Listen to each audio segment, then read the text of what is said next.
이사야 41장 8절부터 16절 말씀을 가지고 참으로 너를 도와주리라 라는 제목으로 하나님 말씀 증거하겠습니다. 참으로 너를 도와주리라. 이사야 41장 10절 말씀은 너무나 유명한 말씀입니다. 신년에 우리가 이 말씀을 붙들고 기도하기도 합니다. 두려워하지 말라. 내가 너와 함께함이라. 놀라지 말라. 나는 내 하나님이 됨이라. 내가 너를 굳세게 하리라. 참으로 너를 도와주리라. 참으로 나의 의로운 오른손으로 너를 붙들리라. 너를 굳세게 하리라. 강하게 하리라. 여러분에게 주는 비전을 받으시기 바랍니다. 참으로 너를 도와주리라. 이 말씀을 두려워하지 말라, 이 말씀을 처음에 제가 묵상을 많이 해봤습니다. 두려움이란 이런 단어를 묵상하고 연구하고 어떻게 하면 하나님이 우리에게 이런 비전, 소망, 힘을 받을 것인가 많이 생각하면서 설교를 준비했습니다. 여러분, 두려움은 사람의 가장 기본적인 감정입니다. 이 두려움을 이해하고 잘 다스리는 것은 성공적인 삶의 바탕이 됩니다. 또한 자신의 두려움을 하나님과 사람 앞에서 잘 다스리고 고백하는 것은 영혼의 건강에 필수적인 것입니다. 그 두려움의 어원, 헬라어 포보스는 무언가로부터 도망가다라는 뜻입니다. 그래서 치유적 관점으로 두려움은 자기 내면을 정확히 보지 않고 자신과 타인으로부터 도망가는 것입니다. 자신의 두려움을 직시하지 않고 덮어버리고 도망가는 것입니다. 그래서 내 안에 두려움이 있다는 것을 사람 앞에, 하나님 앞에 인정하고 그걸 보면은 두려움이 없어지는데 자꾸 두려움이 없다고 나는 강하다고 하면은 내 안에 두려움을 몰아넣고 쌓아놓고 나는 더 점점 두려움으로 도망가는 것이죠. 헬라어 보보스에서 단어 공포증이 나왔습니다. 공포증의 범위는 200가가 넘습니다. 사람들은 흔히 어떤 영역에서는 자신감이 넘치지만 다른 영역에서는 겁을 먹고 용기를 잃습니다. 사람들이 느끼는 공포는 실제적으로 무섭기 때문에 공포를 과소평가하면 공포가 주는 고통과 속박을 완전히 이해하지 못합니다. 우리 아이랑 저기 어디 가봐서 저기 어디 전망대 갔는데 전망대 한 15층, 20층 되는 그런 전망대에서 밑을 내려다보는 거예요. 근데 밑에가 다 구멍이 뚫렸고 유리로 막아놨어요. 우리 아이랑 이렇게 걷는데 8살짜리도 잘 걷더라고요. 근데 어떤 사람은 그 공포, 밑을 내려가는 공포 때문에 그걸 엉금엉금 하고 막 두려워서 못 가는 사람도 있어요. 그런 거 보셨습니까? 여러분이 두려워하는, 이거는 안 두려워. 근데 어떤 한계가 딱 오면 두려워지고 공포가 밀려오는 게 있을 겁니다. 사람들이 그렇다는 거죠. 그러나 성경이 말하는 우리 믿는 자들에게 주는 이런 공포, 두려움에 대한 약속이 있습니다. 디모데후서 1장 7절입니다. 하나님이 우리에게 주신 것은 두려워하는 마음이 아니요 오직 능력과 사랑과 절제하는 마음이니. 하나님이 우리에게 주신 것은 두려움이 아니에요. 두려움에 동반되는 행위들은 비겁함, 소심함, 비굴함, 아첨 등입니다. 그래서 두려움이 시작되면 인간관계 사람들에게서 아첨하기도 하고 비굴하게, 그럴 필요도 없는데 비굴하게 굴고 소심하고 비겁한 행동을 하게 되는 것이죠. 그 사람 배후에는 이 깊은 내면 속에 두려움이 있다는 거예요. 이런 것을 우리 내면에서 우리가 싸워나가야 하며 하나님은 우리에게 능력과 사랑과 절제하는 마음을 주셨습니다. 디모데후서 1장 7절에 하나님은 우리는 두려움이 아니라 능력 그리고 사랑, 절제하는 마음으로 이 두려움을 이기도록 하셨습니다. 제가 개척교회 상황에서도 저는 처음에는 제 주위 사람들이 저를 도와줄 수 있다고 생각을 했어요. 그리고 때로는 손도 내밀어 보기도 했습니다. 그런데 조금 지나고 나니까 사람을 바라보는 것이 아니라 하나님만을 바라보게 되었습니다. 그들은 저를 도울 수 없더라고요. 개척교회 개척 멤버가 된다는 것도 쉽지 않고, 그죠? 요즘에. 그래서 개척교회를 도울 사람은 내 주위에 있는 어떤 사람도 아니고 하나님밖에 없구나. 그걸 깨달았습니다. 하나님이 저에게 주신 마음은 능력과 사랑과 절제하는 마음임을 알고 거기에 순종하게 되었습니다. 전도하게 됐고 전대 능력을 함께 구하게 되었고, 그렇죠? 하나님은 오늘 본문에서 우리가 두려움이 주는 부정적 감정들을 겪는 상황에서도 우리를 도와주신다고 약속하셨습니다. 참으로 너를 도와주리라. 이 말의 뜻이 더 연구해보고 오늘 본문을 통해서 알아보고 하나님이 우리 삶을 얼마나 돕고 원하신지를 살펴보고 묵상해보도록 하겠습니다. 이런 말이 있습니다. 하늘은 스스로 돕는 자를 돕는다. 세상 사람들 하는 말이에요. 근데 이 말의 뜻은 내가 도움을 받으려면, 하늘의 도움을 받으려면 내가 열심히 나를 돕고 열심히 해야 된다, 이 말이 깔려있는 거예요. 근데 오늘 이사야 41장 10절 말씀은 내가 열심히 하지 않아도 하나님이 도와주겠다는 거예요. 예를 들자면 아이가 있어. 제 아들이 길을 가다가 꼬랑에 빠져가고 힘들어했어요. 그럼 제가 안 도울까요? 당연히 돕죠. 아들이 제발 아빠 막 제발 도와주세요, 막 제발 도와주세요, 그렇게 한다고 도와줄까요? 아니요, 그냥 도와주는 거예요. 하나님도 마찬가지. 하나님 우리 아버지이기 때문에 도와주세요 안 해도 그냥 도와주는 거예요. 하나님 우리 내면에 성령으로 계시고 오주 만물의 편재에 계시기 때문에 우리가 힘든 일을 당하고 고통을 당했을 때 사망의 음창을 골짜기를 다닌다 할지라도 하나님 우리를 도와주시고 원하고 돕는다는 거예요. 우리는 사람들을 주변 사람 보면 사업에 실패했다든지 뭐 인간관계라든지 모든 사람들은 도와주세요 해야만 도와줘요. 막 바지 끄댕이를 붙잡고 도와주세요, 막 제발 막 날 살려주세요, 막 무릎을 꿇고 그래야 도와주는 거예요. 우리 사람들은. 근데 하나님은 그렇게 하지 않아도 오늘 이사야 41장 10절의 분위기와 뉘앙스와 그 마음은 그냥 그렇게 하지 않아도 돕겠다고. 참으로 도와주리라. 왜요? 하나님 우리 아버지 되시기 때문에, 만왕의 왕 능력이 많으신 분이기 때문에 그냥 도와주는 거예요. 이사야 41장의 분위기는 재판자리에 하나님이 준엄하게 변호하는 장면을 연상하게 합니다. 이사야 41장 1절에 보면 섬들아 내 앞에 잠잠하라, 민족들아 힘을 새롭게 하라, 가까이 나오라, 그리고 말하라, 우리가 서로 재판자리에 가까이 나가자. 재판자리에 나가자, 이런 거죠. 역사의 주이신 하나님께서 열방 여러 나라들을 불러 모아서 고레스가 최근에 행한 일들을 해명하고 하나님만이 역사를 주관하는 것을 설명하고 있습니다. 2절부터 4절까지. 고레스는 페르시아 제국의 키투스 2세를 말합니다. 성경에는 히브리어 발음에 가까운 고레스 왕이라고 기록을 하고 있습니다. 그러니까 키투스를 히브리어 발음으로 고쳐 보니까 고레스 이렇게 되는 거죠. 그래서 성경에는 고레스 왕으로 기록을 하고 있습니다. 페르시아가 바벨로니아 정복 후 맨 먼저 할 일은 바벨론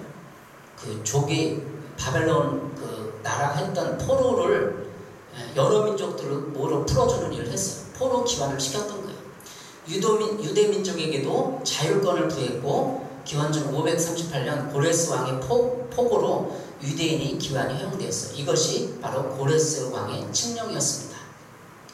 황폐한 유대 왕국의 영토를 방치하는 것보다는 고레스 왕이 생각한 게 유대 땅의 영토를 그냥 변두리를 놔두는 것보다는, 방치하는 것보다는 유대인들이 돌아가서 땅을 개간하고 예루살렘을 재건해 페르시아에 조공을 바치는 것이 더 실리적이라고 판단했기 때문입니다. 그래서 모든 포로로 잡혀있던 바벨론을 정복했거든요. 바사왕이 그 나라의 모든 필요를 기반시켰어요. 개간해서 자기에게 바치라고. 이후 고레스 왕은 유대인들에게 해방자로 추앙을 받게 되었습니다. 이사야 45장 1절에도 여호와께서 그의 기름 부음을 받은 고레스에게 이같이 말씀하시되 내가 그의 오른손을 붙들고 그 앞에 열국을 항복하게 하며 내가 왕들의 허리를 풀어 그 앞에 문들을 열고 성문들이 닫히지 못하게 하리라. 기록을 하고 있습니다. 이사야 45장에서 예언되는 것은 고레스 왕을 그의 기름 부음 받은 사람임을 언급합니다. 그러니까 만왕의 왕 여호와 하나님께서 고레스 왕까지 기름을 부어서 그에게 하나님의 일을 하도록 시켰다는 거예요. 이런 역사적 패턴을 깨고 하나님이 고레스 왕을 일으켜서 역사의 주님을 선언하고 있는 것입니다.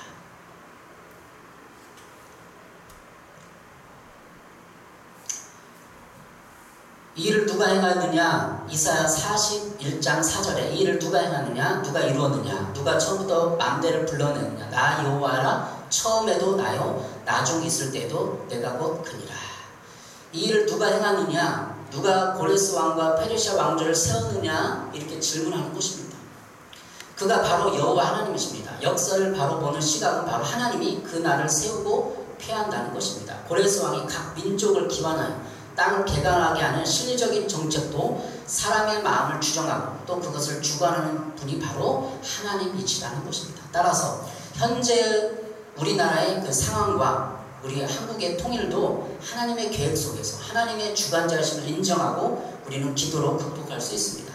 국가적인 하나님의 경영도 이런 것인데 우리의 개인적인 구원과 고난도 똑같은 의미로 하나님의 섭리를 뒤돌아보아야 합니다.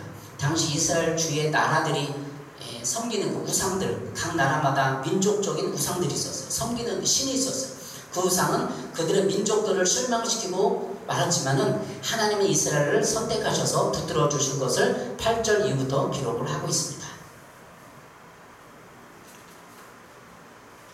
8절부터 10절까지는 하나님이 우리를 사랑하셔서 참으로 너를 도와주리라 말하는 내용입니다. 그것을 구체적으로 8절부터 10절까지 기록하고 있습니다. 제가 읽어보겠습니다. 그러나 나의 종 너 이스라엘아, 내가 택한 야곱아, 나의 벗 아브라함의 자손아, 내가 땅끝에서부터 너를 붙들며 땅 모퉁이에서부터 너를 부르고 내게 이르기를 너는 나의 종이라. 내가 너를 택하여 싫어하여 버리지 아니하리라 하였노라. 그러니까 주변 여러 국가들이 역사적 해안은 하나님의 관점으로 나라를 일으키고 왕을 일으키는 권세가 누구에게 있는가라는 것입니다. 8절에는 그러나 접속사로 말하고 있는데 시작하는데 이러한 역사의 흐름을 하나님의 관점을 보는 예언적 메시지입니다. 열국들이 우상을 중심으로 강력히 연합함에도 불구하고 나의 종 이스라엘의 하나님이 회복하고 도와줄 의도와 계획이 있다는 것입니다. 역사는 꼭 하나님 중심으로 반전됩니다. 지금 우리가 겪는 일본의 경제보복도 어쩌면 우리에게 힘든 위기 상황일지 모르지만 하나님의 관점으로는 여러 가지 영적 상황을 설정해 볼 수 있습니다. 우리가 세계를 선구하고 부지하는 국가로 부름받았다면 하나님은 이런 무역보복을 통해 우리를 들어쓰시면서 더욱 많은 경제적 복을 허락하여서 세계를 선교하고 축복하는 제사장적 나라로 세우시길 원하는 하나님의 계획 속에 있는 것입니다. 당시 이스라엘이 당한 바벨론 침공과 바벨론 포로 생활의 수치와 욕을 하나님은 바사왕 고레스의 왕의 정책으로 끝을 낸 것입니다. 마찬가지로 하나님을 섬기는 이스라엘 민족이 어떻게 전쟁에 패망하여 70년 동안 바벨론의 포로로 잡혀 그들이 하나님도 섬기지 못하는 비참한 현실 속에서 그들이 당한 고통과 수치는 말할 수 없었을 것입니다. 그런데 하나님은 바사 고레스 왕을 일으켜서 이스라엘 역사를 회복시키는 것입니다. 8절에서 언급하는 것은 이스라엘 종이라 부르고 있는 것입니다. 그리고 그 관계는 나의 벗, 나의 종, 바로 그것입니다. 여러분, 하나님과 우리 관계가 바로 그런 것입니다. 우리 나의 종이라고 했잖아요. 8절에서 너 이스라엘아, 그러나 나의 종 너 이스라엘아. 우리가 프로포즈를 할 때 남자가 무릎을 꿇고 합니다. 그것은 사랑하니까 종이 되는 것도 주저하지는 않는 것입니다. 왜 프로포즈 할 때 무릎 꿇는지 한번 생각해 보셨어요? 물론 결혼하면 언제 그러냐는 듯이 그냥 서로 자기 주장하고 주의 되려고 하니까 문제입니다. 프로포즈는 그 사람을 사랑해서 종이 되기를 주저하지 않는 것입니다. 결혼은 종이 되어 섬기겠다는 약속입니다. 하나님도 우리를 종의 반열에 세워놓고 우리를 지키시고 책임지는 책임성을 말하고 있는 것입니다. 하나님이 나의 종 이스라엘아 이렇게 부르는 것은 책임지겠다는 거예요. 사랑하니까. 9절에는 하나님의 선언은 이것입니다. 너는 나의 종이라. 내가 너를 택하고 싫어하여 버리지 않았다. 내가 너를 택하고 싫어하지 않는다. 이런 것이죠. 너를 버리지 않는다는 것입니다. 이스라엘이 얼마나 많은 죄를 범했습니까? 그런데 하나님은 70년 바벨론 포로에서 그 범죄한 것을 일깨우셨습니다. 하나님은 바로 아버지로서 이스라엘 나라가 다시 하나님께 돌아오고 회개하기만을 바라시고 기다린 것입니다. 여러분, 우리가 아이를 훈계하고 또 꾸지람할 때도 그것을 고치기를 바랄 뿐이지 그 아이를 싫어하여 버리지 않습니다. 자기 아들을 버리는 사람이 어디 있겠습니까?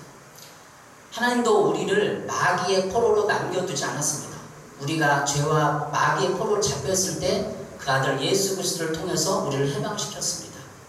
우리를 그냥 싫어서 죄와 사망에 놔두지 않았습니다. 그 아들 예수 그리스도를 보내셔서 십자가를 지시고 죄값을 담당하셨습니다. 그리고는 10절에 있는 것처럼 우리가 살아가는 삶의 방식을 일러주었습니다. 10절이 바로 그것입니다. 두려워하지 말라라는 거죠. 참으로 도와주겠다는 것이죠. 두려움은 자긍심을 짓밟고 자신감을 떨어뜨리고 사람들을 소심하게 합니다. 이런 사람은 낙심하고 스스로 불행하다고 느낍니다. 두려워하는 사람 말입니다. 또한 우울하고 외롭고 슬프고 무섭고 걱정하고 조급하고 불안하기까지 합니다. 이 모든 감정을 동반하는 두려움은 우리 몸에도 영향을 줍니다. 두려워하는 사람은 신체적으로도 열을 받게 하고 근육 긴장, 목과 등의 통증, 두통, 복통 등을 가져옵니다. 두려운 생각을 많이 하는 사람은 설사, 고혈압 등을 가져옵니다. 다인주석은 두려움을 적을 위협을 받아서 생기는 감정이라고 해석합니다. 우리가 무언가 새로운 일을 하고 인생에서 한 걸음 내딜 때마다 두려움은 달려와서 우리를 위협합니다. 두려움이 바라고 우리를 공격해오는 것은 우리가 멈추고 새로운 시도를 중단하게 하는 것입니다. 우리를 좌절하게 하고 낙심하게 하고 인생에서 미끄러져 넘어지게 하는 것입니다. 두려움은 우리로 하여금 하나님을 기쁘시게 해주지 못하고 사람의 비위를 맞추게 합니다. 비굴하게 합니다. 여러분, 하나님이 우리에게 주시는 방법은 두려워하지 말라는 것입니다. 삶을 살아가는 방법, 두려워하지 말라. 내가 너와 함께한다. 놀라지 말라. 나는 내 하나님이 된다. 내가 너를 강하게 하리라. 그 어니 젤렌스키라는 유명한 사람이 있는데 그 사람이 지은 책 모르고 사는 즐거움이라는 책에서 두려움을 분석하고 연구했습니다. 우리가 하는 두려움의 40%는 절대 일어나지 않는, 그래서 아무 근거도 없는 것이라고 합니다. 그리고 30%는 이미 일어난 일에 대한 것이라고 합니다. 그리고 22%는 사소한 고민으로서 가치 없는 것이라고 합니다. 그리고 4%는 우리 힘으로는 어쩔 도리가 없는 일에 대한 것입니다. 그러니까 우리가 하는 두려움과 근심의 나머지 4%는 우리가 바꿔놓을 수 있는 일에 대한 것이라고 합니다. 그러니까 우리가 그 두려움과 걱정을 우리가 할 수 있는 것은 4%밖에 없다는 거예요. 나머지 96%는 다 우리가 해결할 수 없는 것이라는 거죠. 그래서 우리의 미래에 대해서, 우리의 삶에 대해서 걱정하거나 두려워서는 안 됩니다. 어떻게 보면 두려워하는 것은 믿음 없음을 나타냅니다. 하나님이 살아계시다는 것을 알고 확신한다면 우리의 두려움은 곧 없어져야 합니다. 그것은 하나님이 존재하시고 살아계시는데 엄연한 불신하는 것입니다. 참으로 너를 도와주리라 선언하는 하나님의 말씀은 우리를 건성으로 듣거나 부인하는 것입니다. 어니 젤렌스키가 말한 그의 책에서 썼듯이 나머지 4%만이 내가 통제하고 다스릴 수 있는 것입니다. 나는 4%만이 책임이 있고 나머지는 다 하나님께 맡기면 되는 것입니다. 11절부터 13절까지 오늘 본문 13절까지는 두려워하지 말라는 구체적인 이유를 제시하고 있습니다. 바로 나를 괴롭게 했던 자들에 대한 징계와 심판을 선언하는 것입니다. 하나님은 무조건적으로 우리를 두려워 말라라고 강요하지 않습니다. 하나님이 우리를 괴롭게 했던 자들을 징계하고 정리할 때 우리는 두려움을 극복할 수 있습니다. 마치 아버지가 자신을 보호하고 불량배를 훈계하고 지켜주듯이 그렇게 하는 것입니다. 11절에 이렇게 말하고 있습니다. 보라, 내게 노하던 자들이 수치할 욕을 당할 것이요 너와 다툰 자들이 아무것도 아닌 것 같이 될 것이며 멸망할 것이라. 너에게 화를 냈던 사람들이 수치할 욕을 당할 거래요. 그러니까 제가 이 말씀 묵상하는 동안에 이런 생각이 들었어요. 제가 군대 생활할 때 제가 대대에 올라갔는데 제가 행정병이었거든요. 행정병 수발을 이렇게 들고 행정병 너무나 많아서 식당에서 나와서 이렇게 길거리에서 막사 옆에서 이렇게 뭐 적고 있었는데 거기에 중대장이 딱 나오더라고요. 그래가지고 왜 이 자식들아 막 욕을 하는 거야. 야 임마 뭐 이렇게 하면서 왜 거기서 일해? 행정장이 식당에서 하지. 그래서 막 혼냅니다. 그리고 딱 한 명을 지적해서 딱 한 대를 까고 제가 혼났어요. 대표로. 그래서 그 사람 중대장 입장에서는 야, 이게 행정병들이 왜 길거리에서 막 바쁘게 적고 모양새도 안 좋게 하느냐. 사무실에서 식당에 가서 적을 수 있는데 혼난 거예요. 대타로 혼난 거예요. 막 저한테 막 혼났어요. 너무나 마음이 아프더라. 너무나 힘들고 군에서 혼나도 그런 거예요. 근데 이제 몇 달 지나서 또 대대에 올라가서 행정병으로서 올라갔는데 딱 행정 딱 줄 서서 일 보려고 딱 기다렸는데 대대장이 대대장님이 딱 떠가지고 그 중대장을 막 그 사무실 앞에서 막 혼내고 있는 거예요. 똑같고 멀리서 바라보는데 뜨끔하더라고요. 그때 막 제가 이렇게 마음이 넓지 않았거든요. 지금 좀 마음이 넓어졌는데 막 욕을 하고 하나님 저 사람 혼내주시고 막 입으로 막 마음으로 막 했거든요. 그 2달이 지나니까 그 중대장이 대대장한테 혼나고 있는 거예요. 그때 생각했어요. 그때 어렸을 때 군 생활할 때 어리잖아. 22살 때. 야, 내가 혼난 거를 하나님 이렇게 징계해 주시고 복수해 주시고 내 마음 어루만져 주는구나. 그걸 깨달았어요. 여러분도 그런 거 없어요? 제가 어렸을 때 아버지로부터 어머로부터 이렇게 내가 돌봄을 못 받았기 때문에 신앙생활을 하면서 그런 걸 통해서 하나님이 나를 그래도 이렇게 관여하고 돌보시는구나 깨닫게 해주셨다는 거예요. 제가 이슬을 볼 때도 우리 아이를 볼 때도 꼭 그래요. 지난번에 공원에서 이렇게 도는데 희수가 뭐를 이렇게 막 얘한테 뺏긴 거예요. 쉽게 말해 이슬 말을 들어보니까 막 슬퍼하고 막 시시거리더라고요. 그래서 막 공원에 연락이 돼가 구두신 분들 연락이 돼가지고 야 너 그거 왜 그랬어? 막 정리를 해줬습니다. 희수가 억울함 당하는데 가만히 있겠어요? 구두라도 막 신고 뛰어가가지고 씩씩거면서 도망가더라고요. 알고 보니까 축구공을 쫙 있다가 숨겨놓고 희수를 놀린 거였어요. 그런 일을 그렇게 해결했습니다. 이렇게 하나님 오늘 말씀을 통해서 개인도 나라도 하나님이 지키시고 보호한다는 것을 논리적으로, 체계적으로, 문학적으로 다 설명하는 거예요. 간단히 말하면 그런 거죠. 로마서 8장 35절 누가 우리를 그리스도의 사랑에서 끊으리요 환난이나 공고나 박해나 기근이나 적신이 하여 칼이라. 하나님의 사랑을 어떤 환경적인 공고와 박해와 기근도 위험도 칼도 끊을 수 없다는 거예요. 여러분 힘내십시오. 하나님의 사랑이 이런 거예요. 아버지의 사랑이 바로 그런 것입니다. 제가 아이를 길러보니까 알겠어요. 막 애가 억울함을 당하면 손살같이 구덩발로 막 씩씩대면서 정리해주고 이거 아니라 그러면서 왜 가져갔냐고 하는 것처럼 하나님도 열국의 나라들을 향하여 그렇다는 게 이스라엘하고 얼마나 70년 동안 포로 생활을 하면서 상처와 수욕과 모욕을 다 고통했으니까 하나님 그걸 역사를 종집을 찍겠다고 말하는 거예요. 도와주겠다. 너희를 나라를 도와주겠다 그런 거죠. 14절부터 16절까지는 두려움을 이기기 위해서 미래를 바라보는 비전을 제시하고 있습니다. 하나님은 그러니까 두려워하지 말라고 그냥 강하게 외치고 끝나는 것이 아니에요. 11절부터 13절까지는 구체적인 이유를 제시했고 14절부터 16절까지는 미래에 대한 비전을 보여주시면서 두려워하지 말라. 여러분 미래가 두렵죠. 여러분 어떻게 살 것인지, 직장은 어떻게 될 것인지, 인생의 말년은 어떻게 살 것인지 두렵잖아요. 근데 하나님은 미래까지 다 제시를 하고 두려워하지 말라고 하는 것입니다. 14절 읽어보겠습니다. 버러지 같은 너 야곱아, 너 이스라엘 사람들아, 두려워하지 말라. 나 여호와가 말하노니 내가 너를 도울 것이라. 내 구속자는 이스라엘의 거룩한 이니라. 보라, 내가 너로 날카로운 새 타작기로 삼으리니 내가 산들을 쳐서 부스러기를 만들 것이며 작은 산들을 겨같이 만들 것이라. 지금은 내가 버러지 같지만 앞으로는 이렇게 새 타작기로 만들 것이다. 너는 위대한 사람이 될 것이고 산들을 쳐서 부스러기를 만들 것이다. 그렇게 미래의 비전과 소망을 제시해 줍니다. 그래야 우리가 두려움이 없어지는 거 아니에요. 미래에 대해서.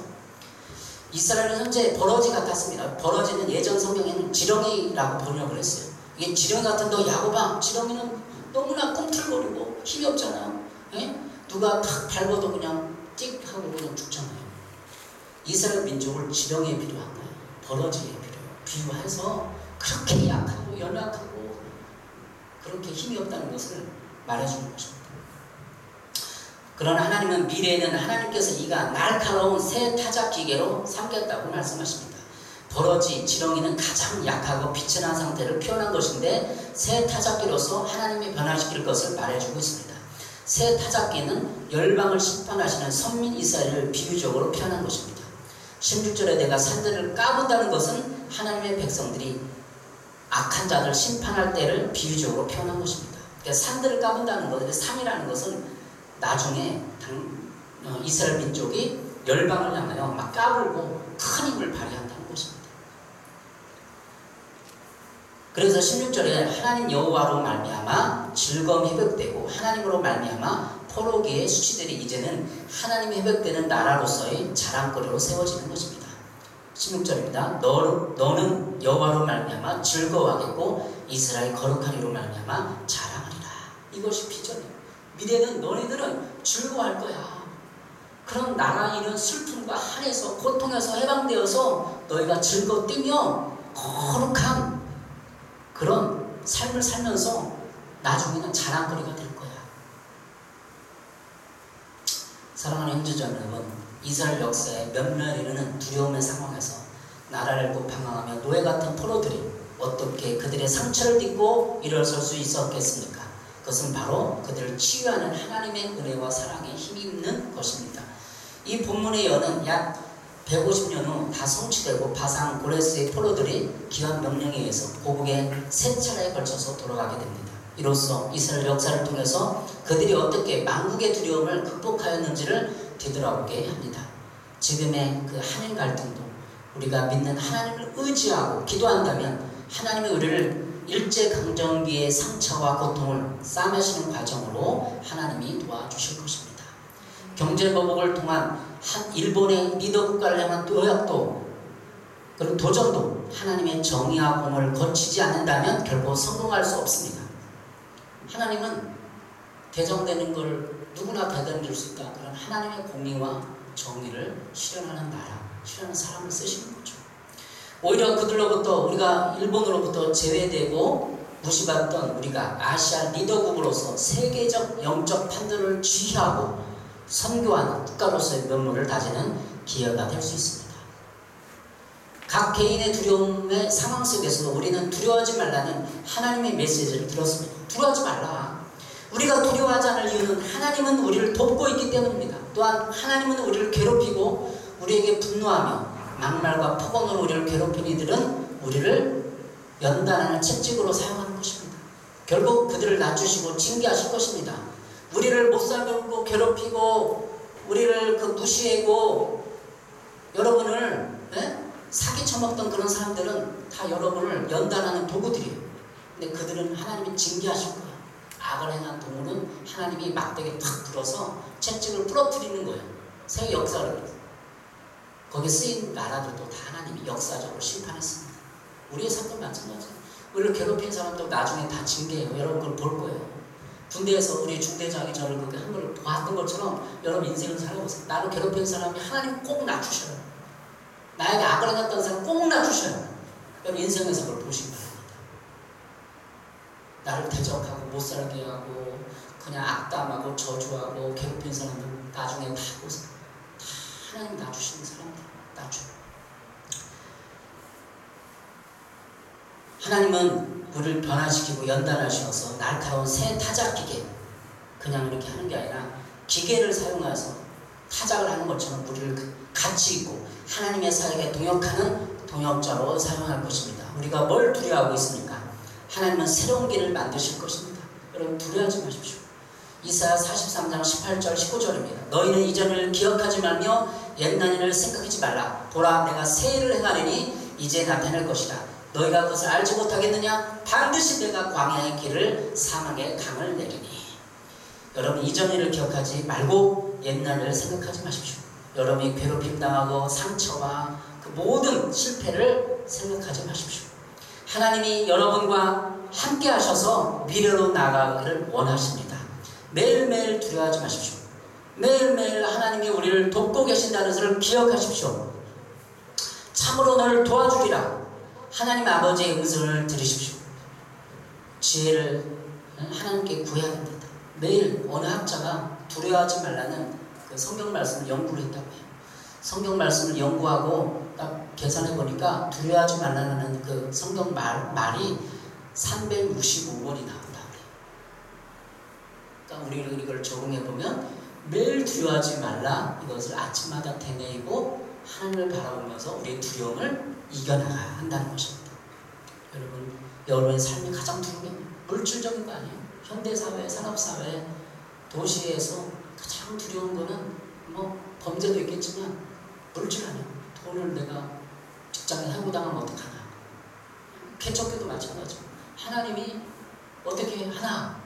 근데 기적적으로 하나님이 하나님의 물질을 공급하시는 늘 처음에 개척교도 하나님이 진짜 돌보시고 이끄시고 한다는 걸 깨달아요. 제가 어디에 가서 막 돈을 구하지도 않는데 하나님 다 갖다 줘요. 1년 반이 됐는데 하나님이 다 채우시는 걸 경험했어요. 시편 27편 1절에 여호와는 나의 빛이요 나의 구원의 신이 내가 누구를 두려워하리. 하나님은 우리의 빛이고 구원이에요. 빛을 비춰서 어둠의 가운데 이리 가라 이리 가라 알려주고 우리의 구원이에요. 건져주셔요. 여호와는 내 생명의 능력이시니 내가 누구를 무서워하리. 그런 분입니다. 여러분 두려워하지 마십시오. 이사 41장 10절을 매일 아침에 일어날 때 암송하고 외치고 선포하십시오. 두려워하지 말라. 내가 너와 함께한다. 하나님 우리와 함께해요. 우리가 그걸 모를 뿐입니다. 하나님은 아버지로서 내 뒤에 계시고 늘 바라보고 계시고 놀라지 말라. 나는 내 하나님이 된다. 내가 너를 굳세게 하리라. 강하게 한다면 강하게. 우리 삶의 현장에서 이 사람 저 사람 만나고 때로는 맞기도 하고 두드러 맞기도 하고 힘들고 상처받기도 하지만 하나님이 다시 이렇게 세워서서 우리를 강하게 하는 거예요. 여러분 실패를 다 여러분 하나님의 연단으로 받아들이시고 나를 강하게 한 그것으로 받아들이십시오. 옛날에 조강지처라는 말이 있어요. 조강지처. 그 뜻을 몰라도 가만히 생각해보니까 한자를 생각해보거든요. 나를 강하게 하는 아내. 처음에 나를 강하게 하는 아내. 모든 아내들이 다 남자를 강하게 하는 데 쓰임받는 거예요. 여러분도 마찬가지. 모든 주변 사람들이 나를 강하게 하는 거예요. 하나님은 여러분 주변 사람을 통해서 여러분을 강하게 하시고 세워나가기를 원합니다. 그리고 하는 말이 너를 도와주겠다. 참으로 너를 도와주겠다. 가만 내버려주지 않아요. 우리가 하나님 막 바지끄레기 잡고 제발 막 눈물 흘리고 막 무릎 꿇고 빌고 사정하지 않아도 돼요. 하나님 우리를 돕고 있습니다. 환경을 바라보지 말고 하나님이 환경을 어떻게 조성하는지를 바라보십시오. 하나님이 나를 돕고 있는 것을 깨닫게 될 것입니다. 기도하겠습니다. 사랑의 주님, 우리는 늘 두려워하고 불안해하고 그걸로 말미암아 우리의 병도 걸리는 사람입니다. 불쌍히 여겨 주시옵소서. 주님을 바라봅니다. 이스라엘을 구원했던 포로에서 구원하고 그들을 다시 민족적 자존심을 살려줬듯이 우리 한 사람 한 사람도 자존심을 살려주시고 도와주시고 함께 해주셔서 하나님이 위대한 일을 보게 도와주시옵소서. 내가 힘이 없을 때도 신음하고 있을 때도 하나님은 나를 돕고 있는데 그것을 보지 못했습니다. 보게 도와주시고 우리에게 영적인 눈을 열어주시옵소서. 예수님의 이름으로 기도했습니다. 아멘.